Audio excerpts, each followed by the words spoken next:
कहते हैं अगर आपका सबसे करीबी ही आपका दुश्मन बन जाए तो आपको कोई नहीं बचा सकता।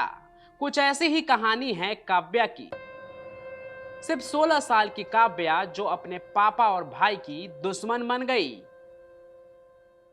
नमस्कार दोस्तों, मैं हूं पंचम प्रकाश और ये है क्राइम कनेक्ट, अपराध की काली दुनिया की सच्ची और चौंकाने वाली कहानियां। आज की कहानी है मध्य प्रदेश के जबलपुर की, लेकिन अब 5 राज्यों और 9 शहरों तक फैल चुकी है। 15 मार्च 2024 को जबलपुर से 250 किलोमीटर दूर नर्मदापुरम जिले के पिपरिया इलाके में रहने वाली आरती को व्हाट्सएप पर एक ऑडियो मैसेज मिलता है। 4 घंटे बाद वो ये ऑडियो मैसेज सुनती है और वो मैसेज सुनते ही जैसे उसे करंट लगता है। मैसेज जबलपुर में रहने वाली उसकी 16 साल की चचेरी बहन काव्या का था। कांपती आवाज में वो कह रही थी कि दीदी, मेरे पापा और भाई को किसी ने मार दिया है। काव्या के पापा राजकुमार विश्वकर्मा और 8 साल का भाई तनिष्क। आरती भागते हुए अपने पापा के पास जाती है और उन्हें बताती है। आरती के पापा तुरंत जबलपुर में अपने जानने वाले को फोन करते हैं और दोपहर तक पुलिस को जानकारी दे दी जाती है। जबलपुर पुलिस जबलपुर की रेलवे कॉलोनी में पहुंचती है। घर का दरवाजा बंद है। पीछे के दरवाजे पर पहुंचते ही समझ आता है कि यहाँ सब कुछ ठीक नहीं है। बालकनी का दरवाजा गैस कटर से काटा गया था।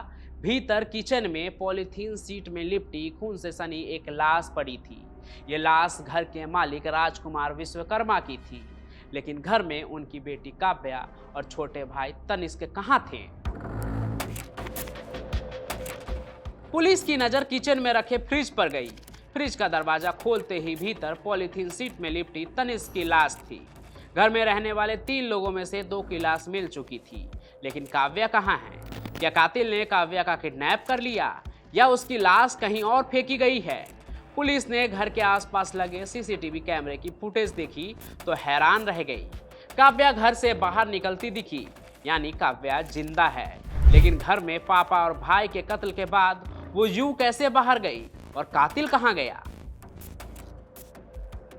तब तक एक और सीसीटीवी में दिखा कि 15 मार्च की दोपहर 12 बजे लाल रंग की स्कूटी में एक लड़का कॉलोनी के बाहर निकलते हुए दिखा।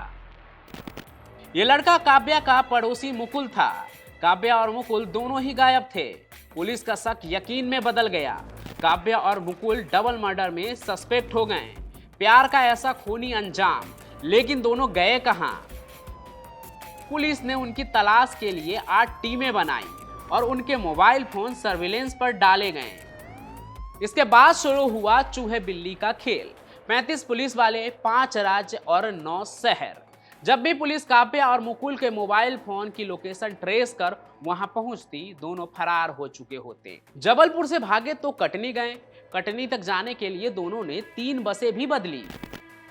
दोनों की उम्र कम है, लेकिन दिमाग बेहद शातिर। प्रोफेशनल क्रिमिनल की तरह किसी एक जगह पर दोनों ज्यादा वक्त नहीं रुकते हैं। कटनी के बाद कभी पुणे, कभी विशाखापट्टनम, कभी गोवा तो कभी मुंबई होते हुए कर्नाटक के गुलबर्गा तक पहुंच गए ये प्रेमी। 9 शहरों में जाकर ये पुलिस को चकमा दे चुके हैं। पुलिस का तो यहां तक कहना है कि बस ट्रेन ही नहीं, दोनों फ्लाइट से भी दूसरे शहर जा चुके हैं। और अब खबर आ रही है कि काव्या और मुकुल नेपाल चले गए हैं। जरा सोचिए, काव्या ने अपने प्रेमी के साथ मिलकर अपने पिता को मार डाला और तो और अपने 8 साल के मासूम भाई को भी नहीं छोड़ा। उसकी मां की बीमारी की वजह से कई साल पहले ही मौत हो चुकी थी। लेकिन सवाल यही उठता है कि ये कैसा जुनून, कैसा गुस्सा जो अपने ही घर वालों को मौत दे दे। कैसा प्यार जिसे पाने के लिए काव्या को पूरी जिंदगी कानून से भागना भी मंजूर है। आपको काव्या की कातिल प्रेम कहानी कैसी लगी, हमें कमेंट करके जरूर लिखें। साथ ही वीडियो को लाइक भी करें, शेयर भी करें और हमारा हौसला बढ़े, इसलिए क्राइम कनेक्ट चैनल को सब्सक्राइब कर लीजिए। हम फिर मिलेंगे नए सफर में एक और चौंका देने वाली क्राइम की कहानी के साथ। तब तक के लिए धन्यवाद।